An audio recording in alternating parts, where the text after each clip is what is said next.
ambil. Syuh. Tak mungkin pergi undangan sebelah, cuma hilangkan dua-dua. Lihat, kacau nih. Untung ada spidol weng, Pak. Papa, pergi dulu ya. Ada apa-apa.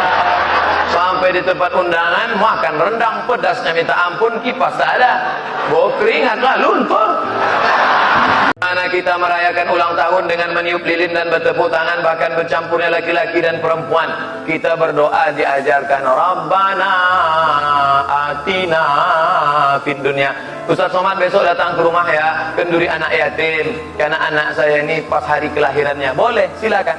Bapak-bapak TNI Polri, kebetulan anaknya lahir, bawa ke rumah anak yatim. Anak itu dibawa ke sana. Pak yatim, Pak penjaga ya, panti yatim. Ya, berapa anak yatim di sini? Ada 200-an, Pak. Tolong keluarkan, saya bawa nasi ini. Semuanya? Enggak, 10 bungkus saja. Makan kita sama anak yatim. Anak kita tuh bertanya, ya, papa, ya. Ini siapa nih? Ini anak-anak yatim. Ayahnya mana? Memdate mata ya bawati mati. Kau pun kalau macam-macam kau tinggalkan kau sini nanti. Dibawa dia ke mall, dia akan menjadi anak yang konsumtif. Tapi kalau kita bawa dia ke panti yatim, insya Allah dia menjadi orang yang bersyukur. Menangis dia, diciumnya, ayah jangan tinggalkan aku ayah, aku sayang papa, sayang mama. Baik. Adapun meniup-niup lilin tak usahlah lagi. Bagi yang sudah lalu, banyak-banyak istighfar. Astaghfirullah Rabbal baraya, astaghfirullah minal khataya. Menyebutkan selamat hari raya agama lain bagaimana Pak Ustaz? Kata Ustaz Adi Hidayat, oh saudaraku yang beda agama dengan aku tak mengucapkan selamat dengan engkau, bukan aku tak sayang kepada engkau saudaraku. Walaupun kau tak sekeyakinan dengan aku, tapi engkau tetaplah satu kebangsaan dengan aku. Kita di bawah naungan Negara Kesatuan Republik Indonesia. Bertetangga, silakan. Nikah anak dia Pak Ustaz, boleh saya datang? Silakan datang. Di mana nikahnya? Di hotel, datang. Selamat menempuh hidup baru. Tapi jangan doakan barakallahu lakuma. Itu doa. Boleh saya makan Pak Ustaz? Silakan makan. Di situ kan ada Muslim food. Silakan makan. Di sini non Muslim food. Jangan pula singgah di sini. Habis makan sini, singgah aja di sini. Kenapa kau makan sini? Kuahnya aja sedikit Pak Ustaz. Oh, tak bisa. Jadi kita ini jangan main hantam kromo bantai saja riba sudah. Ada aturannya, main bola aja ada aturannya. Bertetangga silakan, sekantor silakan, nyewa rumah silakan. Saya kuliah di Mesir ada 6 Kristen Ortodok Koptik. Saya menyewa rumah Ortodok, belanja di tempat. Tapi ketika sampai dalam masalah akidah, wala ana abidu ma'abatum wala antum abiduna ma'abud lakum dinukum waliyadin. Kami ini kan terkadang latihan fisik di lapangan. Pakaian kami saat itu kotor dan tak tertutup kemungkinan kena najis. Kemudian tiba waktu sholat, kami saat itu tak mungkin untuk berganti pakaian karena rumah kami jauh.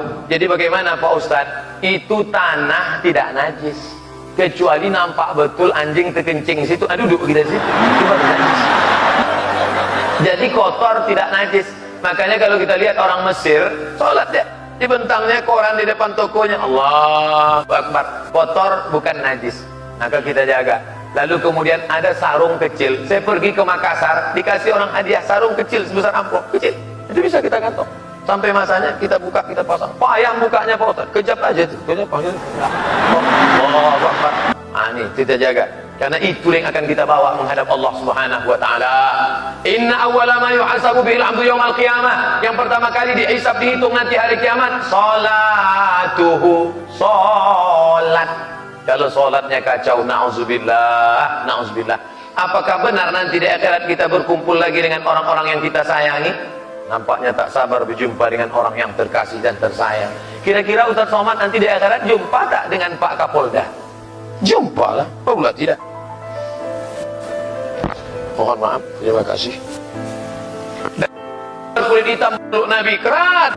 Kenapa kau peluk aku? Aku budak hamba saya berkulit hitam, amalku tak banyak, aku miskin susah melarat. Tak mungkin aku jumpa dengan engkau ya Rasulullah. Apa kata Nabi? Almar'u ma'aman ahab. Orang akan sama dengan siapa yang dia cintai. TNI, Polri, Satpol PP, MUI, alim ulama, insyaallah kita akan bersama di surga Jannatul Naim bersama Nabi Muhammad sallallahu alaihi wasallam. Amin ya rabbal alamin. Dengan syarat kita bercinta, berkasih sayang karena Allah Subhanahu wa taala. Dicari oleh Allah. Apa kata Allah? Ainal mutahabbuna bi jalali. Mana orang yang dulu berkasih sayang karena aku? Mana? Aku ingin memberikan mereka naungan di padang mahsyar pada saat tak ada naungan kecuali naungan aku. Mudah-mudahan saya, Pak Kapolda, Bapak Pimpinan TNI Polri, semuanya termasuk yang dicari Allah dan mendapatkan naungan itu insyaallah. Amin ya rabbal alamin. Kami sebagai anggota TNI Polri ingin juga menjalankan sunnah Nabi, yaitu mencukur kumis dan merapikan jenggot. Ini nyindir saya nampaknya. Mentang-mentang saya tak berjenggot, tak berkumis. Tapi kami dilarang memanjangkan jenggot. Apakah kami berdosa atau membuat jenggot itu hukumnya sunnah, dilaksanakan baik, tak mampu melaksanakannya tak apa-apa. Di Saudi Arabia tentara berjenggot. Kalau tak mau ribet panjang, jenggot tipis yang cantik bagus. Yang sudah berjenggot jangan mengejek yang tak berjenggot. Yang tak berjenggot jangan mengejek berjenggot. Aku nengok kau ni, ingat aku kambing. Nanti ngejek pula, aku kambing kau anjing gitu. Kalau orang sipil berkelahi tak apa-apa, tapi kalau tentara berkelahi, bang, selesai, tamat riwayat. Adapun masalah boleh tak boleh ini, tentu itu ada aturan di atas, maka itu digodok di DPR. Nanti akan ada satu pasal, bolehkah TNI Polri berjenggot? Tapi kalau mau dilaksanakan, itu hukum berjenggot itu sunnah. Jangan kelahi gara-gara bulu. Korea Utara, Korea berkelahi, dibawa ke Den Haag pengadilan internasional. Kenapa kalian berkelahi? Gara-gara bom atom nuklir. Bangga aja. Datang orang kita dibawa ke Den Haag. Kenapa kelahi? Tapi sebagaimanapun juga berjenggot adalah sunnah Nabi Muhammad sallallahu alaihi wasallam. Agama saya dulu Buddha dan saya masuk Islam. Saudaraku mu'allaf, dan mu'allaf itu dosanya bersih, diulang hidupnya dari nol. Di dunia ini yang diulang dari nol dua. Yang pertama mu'alaf, yang kedua pegawai Pertamina. Ulang dari nol ya Pak. Suatu ketika saya berjumpa biku dan beliau memberikan salam. Apakah boleh saya menjawab salamnya? Idza sallama alaikum ahlul kitab faqulu alaikum. Kalau non muslim berjumpa dengan engkau, maka ucapkanlah jawabnya wa alaikum. Assalamualaikum wa alaikum. Apa arti waalaikum? You too. Peace be you, you too. Itu bahasa kampung kami lah. Ustaz, apakah boleh kalau seorang wanita berhias mencantik diri di rumah maupun di luar? Perempuan berhias untuk suaminya. Sekarang perempuan berhias bukan untuk suaminya, untuk suami orang lain. Kalau di rumah macam hantu. Pas mau keluar, cantik. Berapa kali kita bertamu ke rumah orang, sampai di situ kita lupa. Ada Bu Ano, saya lah.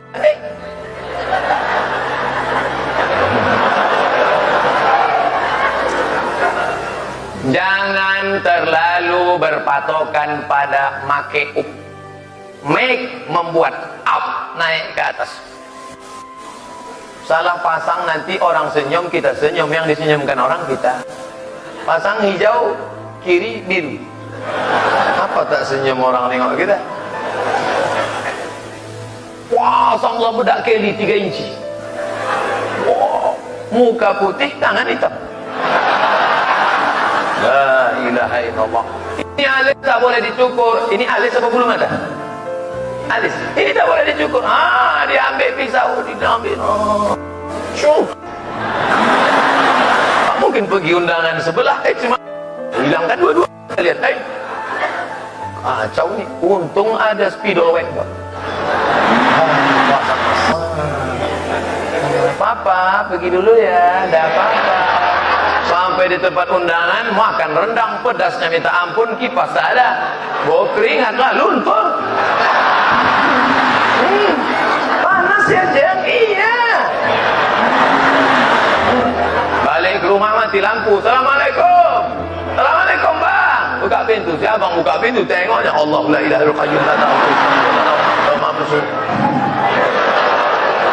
Kenapa tak pergi-pergi hantu ni? Aku bang, ini abang. Tahu rupanya gitu. Siapa mereka? Wanita itu cantik karena raut wajahnya bekas air wudhu. Wanita itu cantik karena pancaran matanya bekas baca Quran. Wanita itu cantik berseri karena tahajud di waktu malam. Siapa yang tahajud di waktu malam, tampak cahayanya sampai di waktu siang. Itu maka terang benderang kantor masjid Polda ini, kenapa ada cahaya-cahaya dari sana. Yang jelas lampu hidup.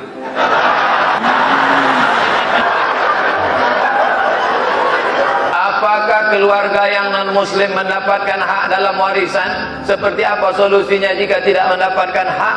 Orang tidak mendapatkan harta warisan disebabkan 3. Yang pertama, perceraian. Istri cerai maka tak dapat hak warisan. Yang kedua, pembunuhan. Seorang membunuh ayahnya maka dia tak dapat warisan. Yang ketiga, berbeda agama. Maka beda agama tak dapat warisan menurut hukum Islam. Tapi kalau menurut hukum negara dia dapat.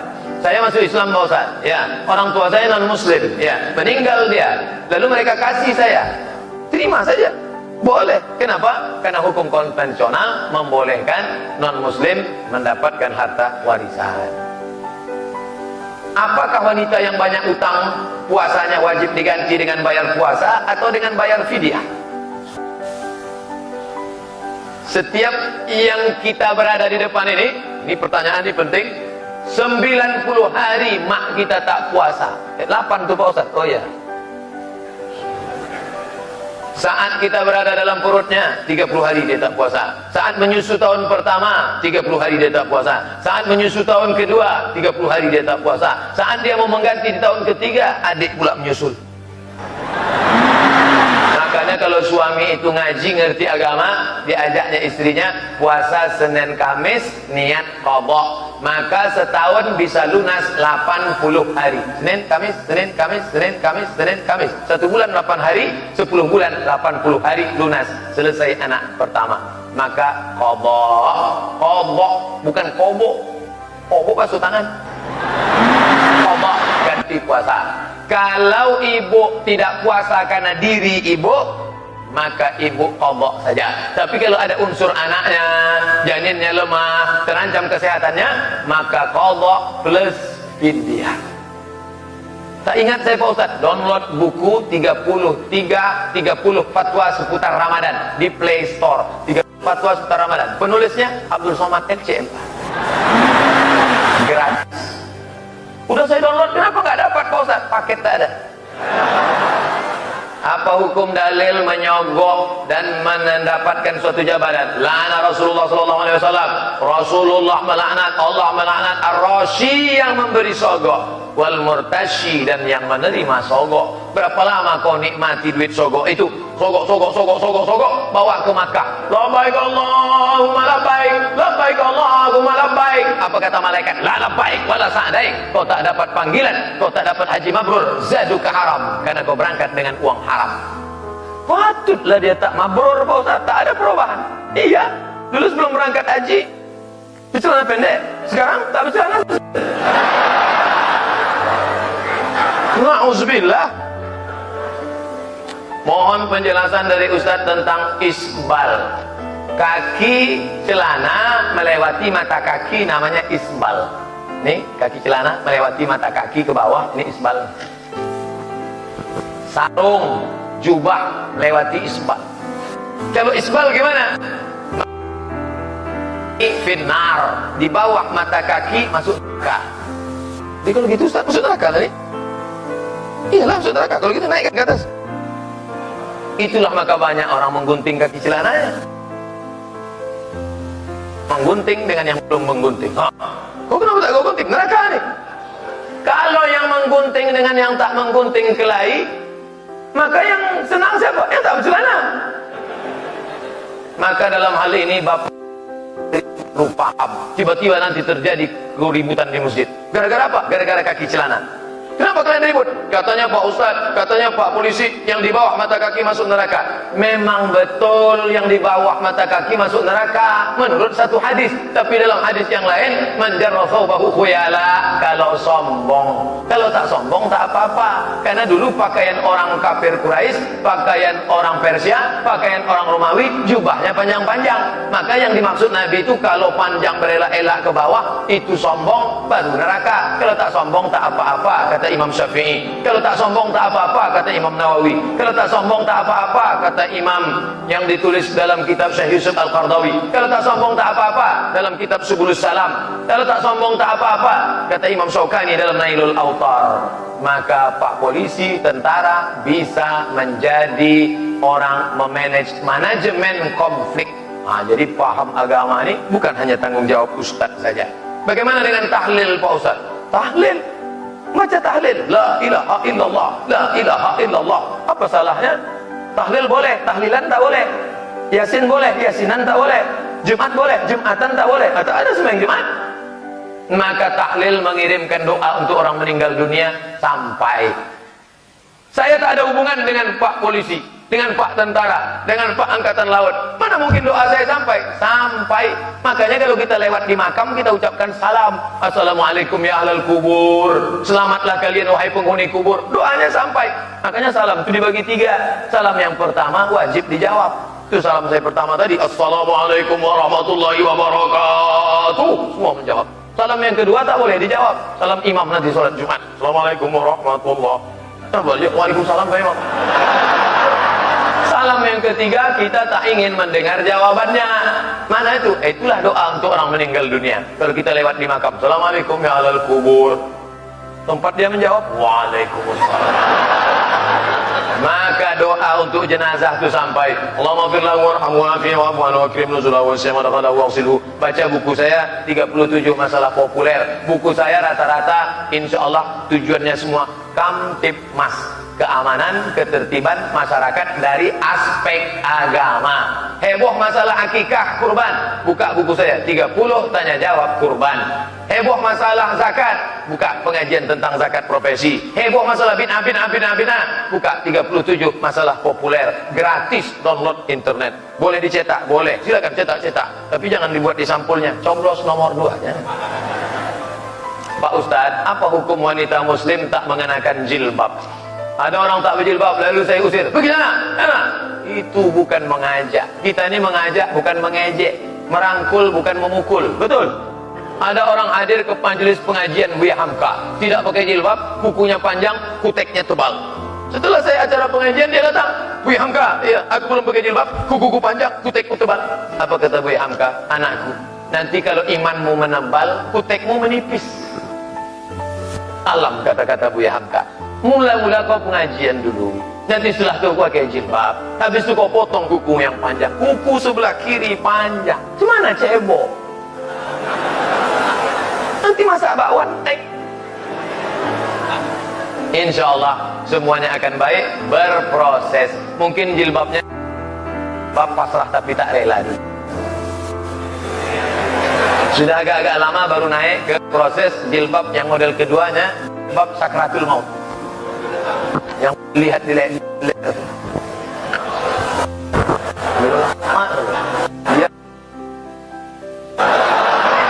Setelah lama-lama barulah jilbab panjang, berproses. Nanti kalau nampak ingat itu Pak Ustaz, itu level 2 tuh.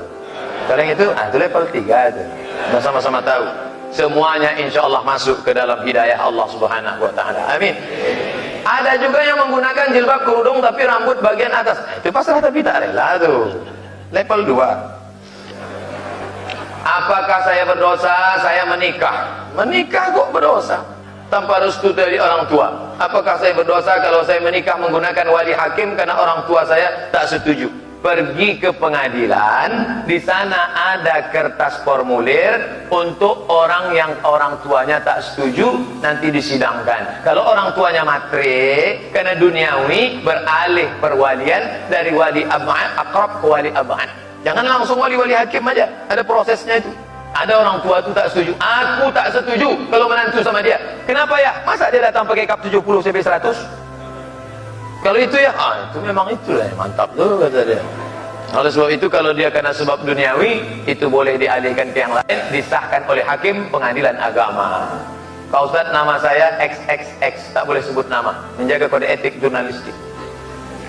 Dalam hadis dikatakan kuntum khaira ummah, bukan hadis itu bang, itu ayat Quran. Untung tak saya sebut nama tadi kan. Kenapa sekarang umat Islam selalu dibully, dikatakan teroris, dikatakan bodoh, dikatakan miskin? Atas penjelasannya saya ucapkan banyak. Karena kita tidak berbuat, tidak action. Ustadz Somad menceramah aja, actionnya kapan? Ada pekerjaan, profesi, perbuatan yang memang dia apa? Anggota DPR, parlemen, parle itu artinya ngomong. Mereka memang ngomong, tapi ada yang tak ngomong. Tukang tak boleh ngomong. Kalau dia ngomong tak jadi satu batu. Masih itu. Ini harus ngomong. Parlemen itu harus ngomong. Kalau dia tak ngomong, tidur aja, makan gaji buta, haram dia di sana. Oleh sebab itu maka ini penting. Maka kita akan bangkit insya Allah kalau kita bersinergi. Kembali lagi, soliditas, sinergitas. Setelah kita aman, barulah masuk investor-investor asing. Barulah kita selamat. Gimana mereka mau menarik karyawan, pegawai kalau semuanya mabuk, tripping? Minum tadi malam, mabuk pagi nih. Orang sebelum masuk ke dalam berkipas begini. Setelah masuk kipas diam, kepala gue ya. Apa tak kacau? Apabila suatu penyakit tidak terdeteksi oleh medis, lalu dibaca ke paranormal, dukun, apa pakai paranormal? Apa hukumnya Pak Ustaz? Jangan pergi ke dukun. Man ata kahinan, siapa yang datang ke dukun? Fasaddaqahu bima yaqul, percaya kepada cakap si dukun. Falam tuqballahu salatun arba'ina yauman, tak diterima salatnya 40 hari 40 malam.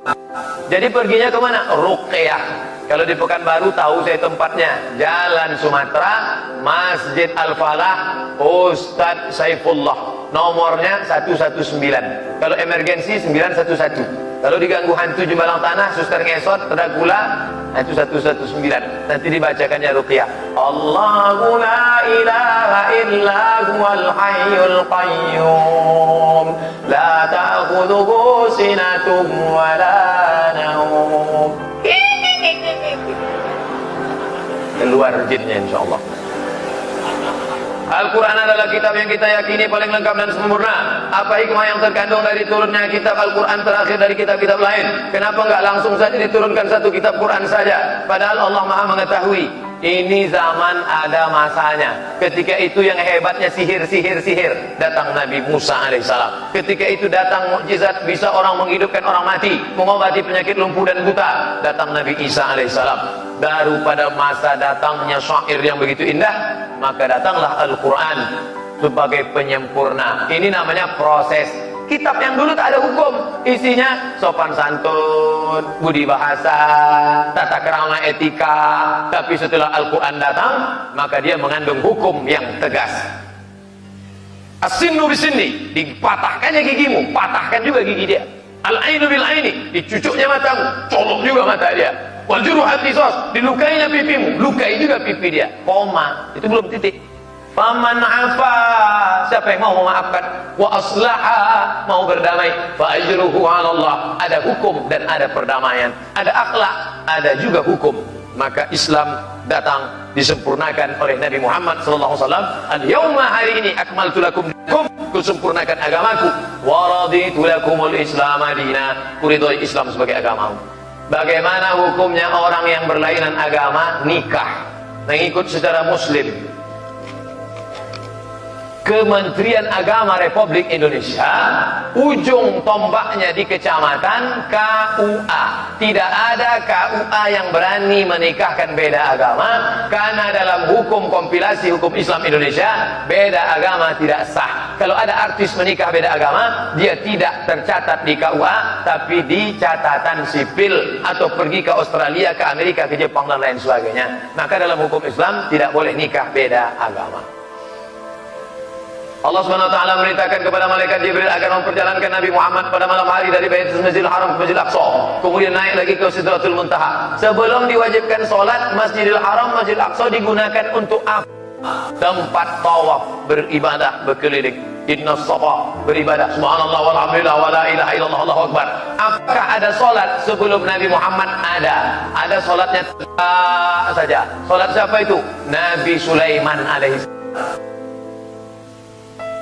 Ketika dia tegak megang tongkat, tiba-tiba tongkatnya dimakan rayap, patah, jatuh dia. Rupanya Nabi Sulaiman sedang tegak, karena sholatnya tegak saja. Ada yang sujud saja, ada yang duduk saja. Semua sholat itu terangkum dalam sholatnya Muhammad SAW. Ada tegak, ada ruku, ada i'tidal, ada sujud, ada duduk antar sujud, ada sujud, ada salam. Itulah sholat yang paling sempurna. Sebelum naik ke Sidratul Muntaha, Nabi sholat 2 rakaat. Sholat sunat apa namanya Pak Ustaz? Dari mana dia mendapatkan contohnya? Wa ma yantiqu anil hawa. Dia tidak bicara menurut hawa nafsunya. In huwa illa wahyun yuha. Melainkan wahyu dari Allah Subhanahu wa taala yang dibawa oleh Jibril alaihi salam. Sholat apa namanya? Sholat sunat di dalam Masjid Al-Aqsa. Tapi tak disebutkan apakah sholat sunat tahiyatul masjid, apakah sholat sunat hajat, apakah sholat sunat taubat, apakah sholat sunat mutlak. Syekh Atiyah Sokor dari Al-Azhar hanya mengatakan sholat sunat saja. Langkah rezeki pertemuan maut sudah diatur Allah. Betul. Kenapa orang musyrik di luar agama Islam selalu mendapatkan apa yang diinginkannya, sementara mereka bukan menyembah Allah? Bismillahirrahmanirrahim. Semua dapat. Macam orang kasih beras pada ayam, kasih ayam, semua ayam dapat. Ayam jahat dapat, ayam baik dapat. Siapa yang kuat cotoknya, dia dapat banyak beras. Tapi ada rohim, hanya dapat orang beriman saja. Makanya dalam Al-Quran Ghafurur Rahim, bukan Ghafurur Rahman. Oleh sebab itu kita mendapatkan Rahman dari Allah. Jangan sangka kalau rumah besar, mobil besar, kebun besar, bini besar, lalu kita anggap itu nikmat. Belum tentu. Kalau kau punya mobil, dengan mobil itu kau sering ke masjid, nikmat. Tapi dengan mobil itu kau buat dosa, laknat. Kalau jabatanmu tinggi, dengan jabatan itu kau bisa tolong agama Allah, rahmat. Tapi dengan itu kau terjerumus dalam neraka, laknat. Banyak orang menyangka kalau punya kekuasaan, kalau punya kemasyhuran, kalau punya harta, nikmat. Belum tentu. Tergantung bisa membawa engkau ke dalam rahmat Allah atau justru menjadi laknat Allah Subhanahu wa ta'ala. Dalam saya berceramah selama di Kepri ini, di kantor Pak Polisi ini paling banyak pertanyaan. Artinya apa? Pengajian ini bukan formali. Ada pengajian itu, yang penting selesai, selesai Pak Ustaz. Nah, memang betul-betul mengaji. Tengoklah, hampir sebesar skripsi.